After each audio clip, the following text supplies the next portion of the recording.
SC Media is proud to present this month's CISO Stories program, hosted by yours truly, Jessica Hoffman. This is a show where CISOs share tales from the trenches and unpack leadership lessons learned along the way. Listen to previous CISO Stories podcast episodes at CISOstoriespodcast.com. The Cyber Risk Collaborative is a unique membership community enabling cybersecurity leaders to work together in a trusted environment. To learn more, please visit CISOstoriespodcast.com/CRC.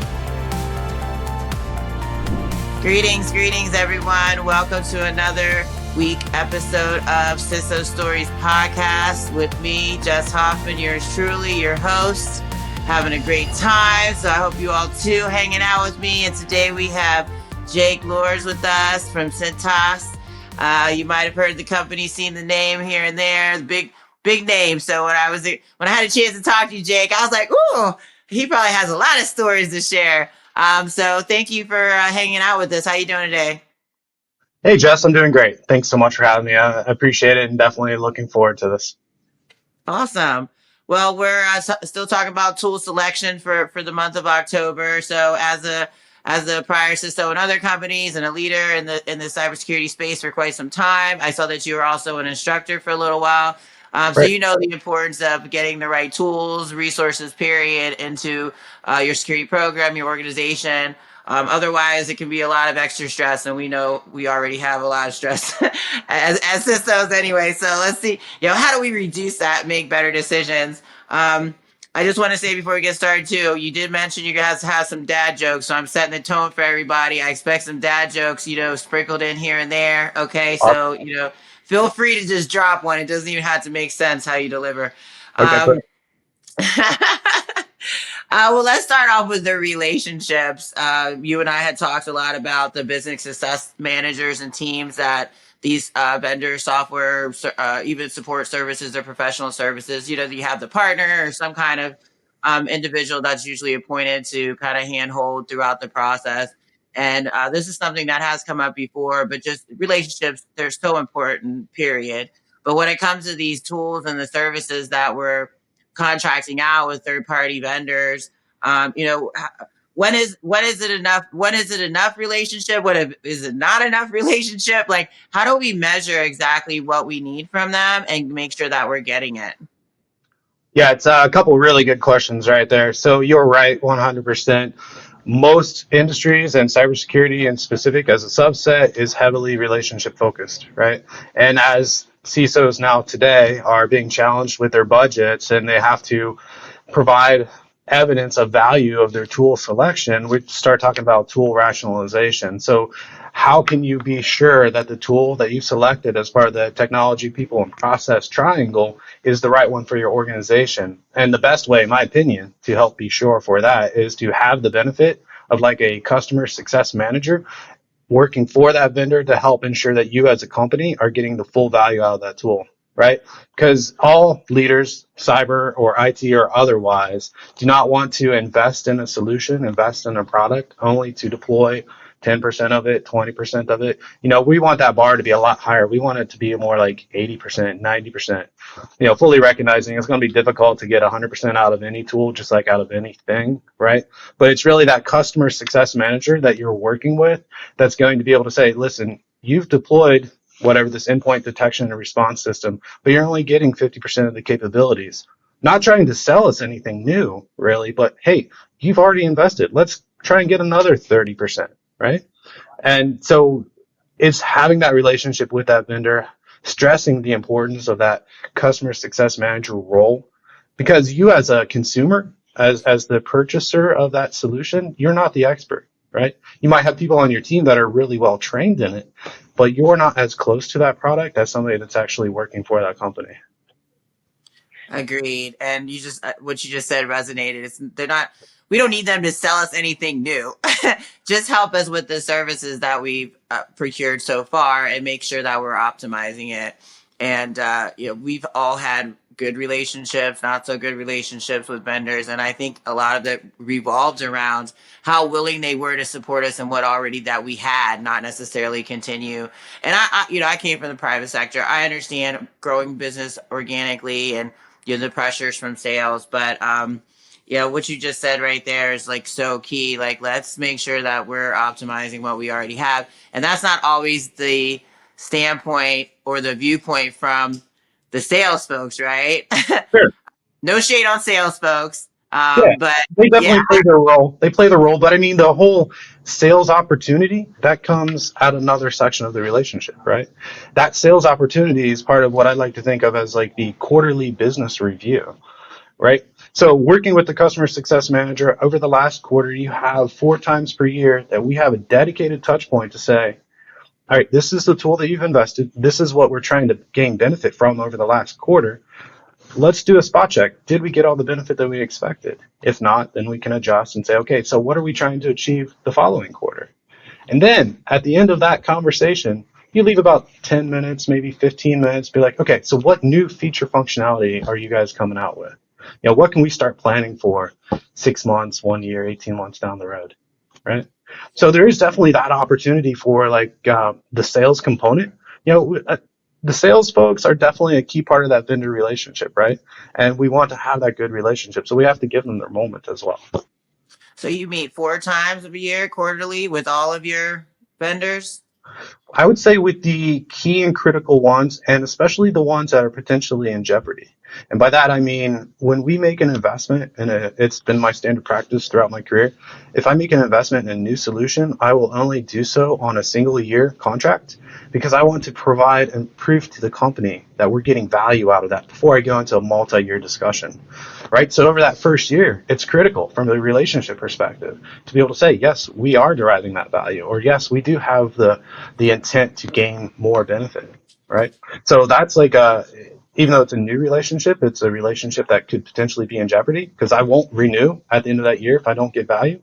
But then also potentially some of our vendors that are out there, and maybe the solution's a little stale, or maybe there are alternative competitors that are out there that might be biting at the heels with better feature functionality. Okay, well, you're already an established relationship, an established vendor with me, so let's have the conversation about what's on your roadmap that we could potentially deploy and maintain that relationship.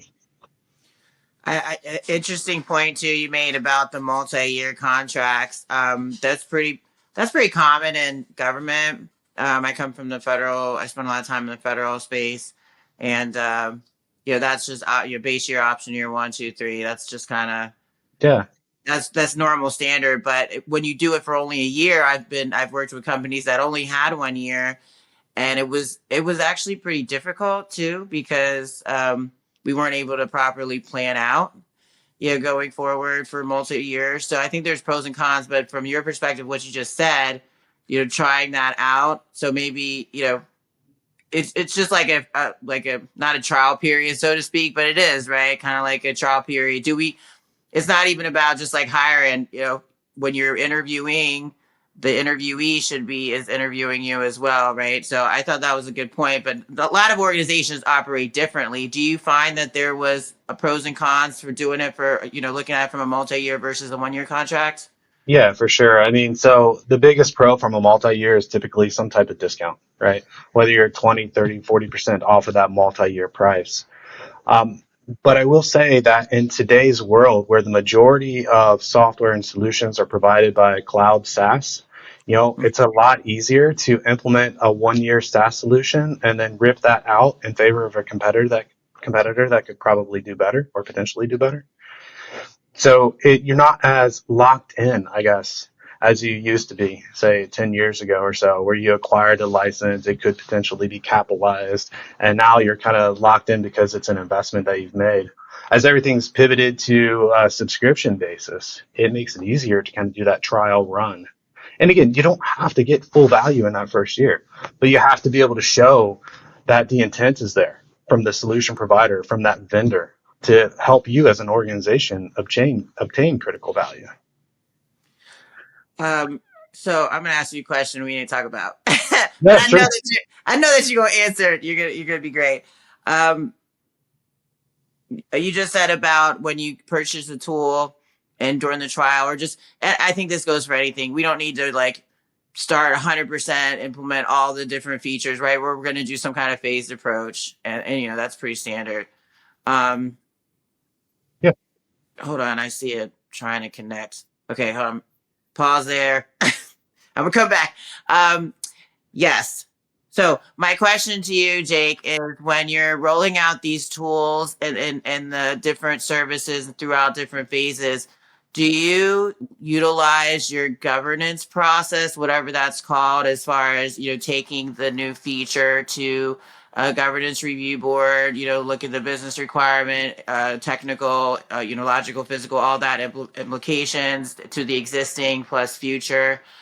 What I'm curious because a lot of times, a lot of companies maybe just think, oh, well, maybe initially we need to get this reviewed from a governance review board and give it, hey, this is all the things that we're going to do in this year, or all the things that we're going to roll out in 2 years, but they might not go back or they might not think that there's value there. So I'm asking this because I have a similar situation and I've worked with clients with a similar situation to where how have you found any value with continuing to involve those governance committees as you're rolling out the same tool but with different services? Really good question. And I think it comes down to the tool and it comes down to the project itself. A well scoped implementation will, in my experience, normally be defined as phases, right? So for each phase of the rollout, each phase of the implementation, that definitely requires a governance review. And I'm so thankful for the PMO that we have here at Centos because they are so good at helping us to work with the solution provider to define what an achievable milestone might be. And regardless of whatever phase that milestone is in, we have the opportunity to go back to for example, our change approval board and be like, yes, we're planning to implement milestone 7 today. All right, let's do the review process behind that. But then once we close phase 1, before we go into execute a phase 2, it has a governance review. Okay, what is the scope? What are you trying to achieve? Are you fully funded? Are you fully staffed? Okay, now you've been approved. We can go into execute phase 2 and then have that touch point when phase 2 ends and then launch phase 3 or however many phases that there are. Right? But it comes down to not necessarily a single benefit that you're trying to achieve per phase, but an overall concept of what the value is for that phase.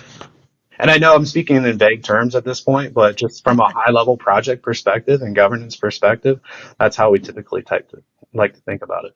Yeah, no, that's spot on. So where you started off with, it depends on the tool, right? If we're doing some minor implementation of tool, that's especially if it's something that's temporary for like gathering statistics or maybe some kind of open enrollment, for instance, when it comes to healthcare, something, maybe there's different levels to it, is what I think we're both trying to say. But I'm a big fan of the governance process. I grew up with that with the government. Sure. That was really important to reduce our data footprint, maximize the resources we already had, get a control of where our data is probably the simplest way to look at it. So thank you for sharing that.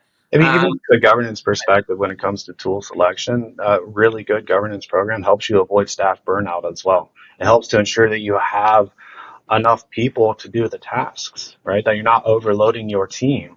That you're not expecting 80 hours out of a 40-hour week. There are so many good benefits to having a well-defined and well-ran governance side of the house. I don't want to veer off topic because we could talk for the last 10 minutes about Sure, okay, governance. all right. No, not bad at all. I'm the one that brought it up, but I'm well, glad. how about a quick dad joke and then Yes, please. All right, I'm waiting. So, where do you take someone that was injured while playing peekaboo? To the ICU. To the ICU. Peekaboo, ICU. Yeah. I see you. Okay. Okay. All right. I know. Yeah. Okay. Well, I got one for you. I've been practicing too. All right, nice. Okay. All right. What's a hacker's favorite season? No idea.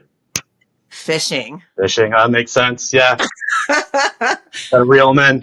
I stole that from somebody recently, but I've been saving it for you, Jake. Awesome. I love it. Thanks, Jeff. I get the ICU though. I had to think about it for a second. I don't know why. Yes, fantastic.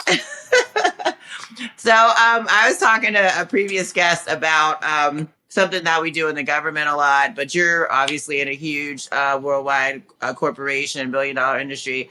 Um, is that correct? You're pretty big. We're approaching 10 billion at Centos, or Yes, yeah, yes, or yes. Which has got to be so many rewards and challenges with you in this position. So, yeah, and I know you're super busy. So again, thanks for joining us. Um, Do you have you ever heard or done something like kind of like a vendor day or a day where you have maybe you're looking for a particular product or you want to get a new IAM solution, so you invite some of the key players that can provide that yeah. those services for you. Have you ever done something like that, and whatever it's called, or however you put that together? And did you find benefit in kind of like just doing like a one stop shop, not necessarily just the RFP process or Yeah. SOW or whatever it's called, but like actually having some interactions with those vendors. So I love that process, and we do a slight variation of that here. I know exactly what you're talking about. Yeah, for example, you're searching for IAM, so you get five of the bigger ones or the ones that might fit your program and bring them in and kind of just do a pitch day, right? A vendor pitch day type thing. And that's really good. We take a slightly different approach here where we have a multi-day summit annually where we bring in our top partners across the entire IT space, cybersecurity included. And we say, this is our direction for the next year and 3 years. We think all the partners, all the vendors in the room can help us achieve our multi-year goal, but we need you to tell us how. And we need you to work with each other to make certain that we're able to achieve the goal. So for example, we're a big SAP shop, but we're also a big Google shop. Google, SAP, what can you two do together to help us achieve our 3-year goal? And then, take some time and then come back to us and let's talk about it. Let's try and find the best path forward. That's one approach that we take instead of like, we're going to bring in for specifically identity and access management. We're going to show you what the end of our roadmap, our short-term, mid-term roadmap looks like. And I want you to help. Let's talk through how we can get there together. The second thing is that we rely heavily on, I hate the term VAR, but truly a partner, a value-added reseller that I can establish a great relationship with and say, from a cybersecurity perspective, this is where we are. This is where we want to go. These are some of our gaps from a maturity, capability, haven't had the time to fill it out perspective. Go to the field, find the top 3 IAM solution providers, and knowing my program as well as I've just described it in the relationship that we built, and then come back to me and say, okay, these are the 3 that you should look at. Here's XYZ reason why. We're going to build out a kind of success criteria scorecard so we can do a solution bake-off between the 3 providers. Okay, and then we'll run a pitch day specifically for that, and then kind of go through a POV or POC process. I think I'm gonna have to steal that. So when you're talking to those examples you gave of like Google and Microsoft or whatever you just said, for the multi-year goals, so you're already talking to vendors that you have a relationship with, as far as like they're not going to go off and tell all your secrets or whatever, right? So is that is Correct. that how you? Because I don't know, I don't know how everybody else feels, but I don't want to tell everybody what we're doing, right? So just you're pitching that for your trusted existing vendors, right? That multi-year goal. Okay. That's 100% correct. And then it's that second step where we'll kind of bring in some of the unknowns. Maybe those organizations as vendors where we don't have existing NDAs, and it'll definitely be at a much higher level, not really sharing the secrets, so to speak. But that first multi-day tech workshop summit that we have, that's really with our closest partners. Mm-hmm. And then you mentioned the resellers too, so I'm Yeah. familiar. I don't always agree with all that, but I get the concept, and it can be helpful to have those because I feel like that's really one of their main goals too, right? As a reseller, they hear what your needs are for your strategic planning, whatever amount of years that looks like, and then they present, or they already have a roadmap with solutions that Sure. could potentially help you. So that's a good point. I don't think we really talked about that. Looking at it from that perspective, not necessarily like I need an IAM, I need a new cloud or whatever. Looking at it from this is everything and how it integrates. And it's funny. I just went to a conference with it was a CDW, and they're a reseller, and they did a whole presentation on how to integrate specific security monitoring tools that work together. On Yeah. many different levels, depending on your organization. I thought it was actually really helpful, and that's kind of supporting what we're talking about here, right? Because you don't want to just go buy this tool and that tool, and then you figure out they have no integration, and it makes it, like you said, it makes resources lives more miserable or more time consuming when they could be doing other things. So I think that's a really great point. If you have that capability to work with a reseller, that it makes sense. Or that pitch day. That does sound like fun. I haven't done one of those before, but I'm seriously considering it very soon. I think it's a great idea, even if it is just specifically targeted toward the technology. But two quick points, Jess. That reseller, that external partner that you're working with, in my opinion, it's a better approach to not go and say, hey, I need a new identity and access management solution, but instead to go and be like, hey, I have this problem that I'm trying to solve. I have this identity issue that's out there that I'm trying to solve. And then whatever the technology or the vendor behind that looks like, that's great. But work with the service provider, solution provider, value-added reseller, partner, whatever you want to call them, and work at the problem level. Don't work at the technology level. That's good advice. Everybody hear that? Work at the problem level, not the technology level. The tech Yeah, will come, right? Figure out what the problem is. Yeah, that yeah, makes total exactly. sense. So, well, we talked before too. Talked a little bit about maybe some of your quote unquote pet peeves with tool selection. So we've covered a lot of things now. The governance one, kind of that was offbeat but totally relevant. Making sure that we have support for the implementation. It makes sense. It's compatible with our other tools. We're looking at the problem, right? The strategy to get better as a program and securing our posture for multiple years and looking ahead. And also, we started off with the relationships, of course. We all can agree how important those are.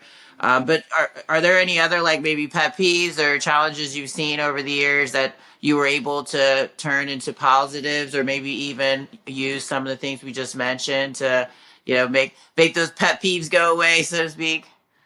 I mean, you just touched on one briefly that I wanted to come back on anyway, so perfect segue.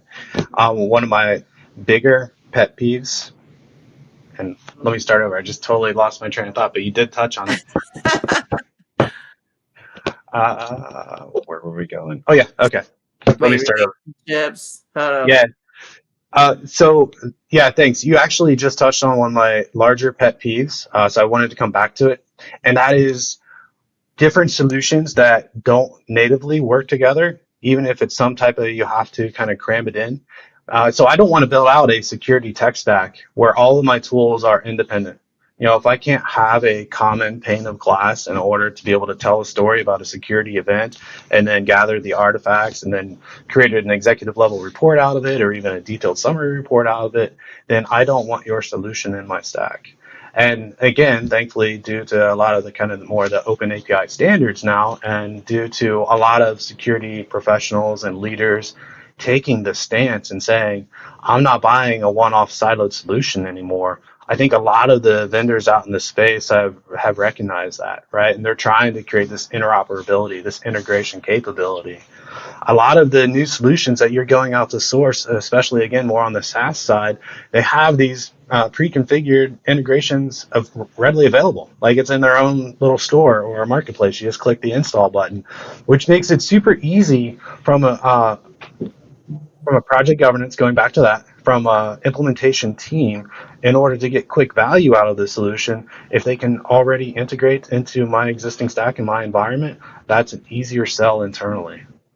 A lot of people probably know, but there's some out there that probably don't. A good part of a CISO's role is internal sales. It's advocation for the security program that you and your team have built, and then continued sales, internal sales, to get the funding, to get the support, to get the senior leadership buy-in, to continue to make things better, to address any residual risk that you have.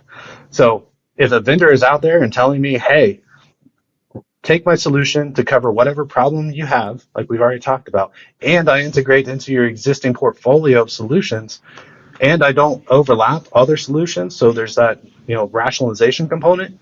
That's such an easier sell for me internally to be like, you know what? I think you're right. Let's have a deeper conversation on this. Interoperability, yes, I totally agree. And I've seen in the market that these tools, these vendors are talking to each other about this, Yeah. and they're presenting as a unified front against us. So that's really cool. That as far as what we need internally as CISOs, making our building out our security program, continuing to build it out. But if we are talking to these vendors that are knowledgeable about how they fit into the tech stack and with the other, I think that is helping us, right? And I have seen that, and Yeah. it does work when when you get pitched like that. I mean, it makes sense. Like, whoo, this actually makes sense. You almost start triggering me when talking about how I say we fighting all the time, fighting for everything, in leadership to get, but at the same time, it's so much fun. I love security. Get excited about security. I know, Jake, you're doing Yeah. amazing things at Cintas. I'm sure you are. So, I like the word challenging. But yes, we're doing a lot of sales. We do. There are a lot of opportunities. You use challenging, I use opportunities, but I wouldn't do Yeah, anything else, right? There are a yeah, lot of opportunities. absolutely. So we're coming near time.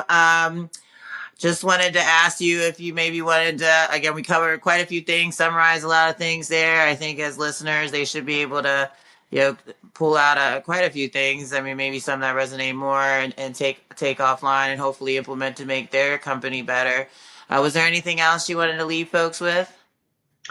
I think you started it off perfectly. This is a relationship business, right? It really is.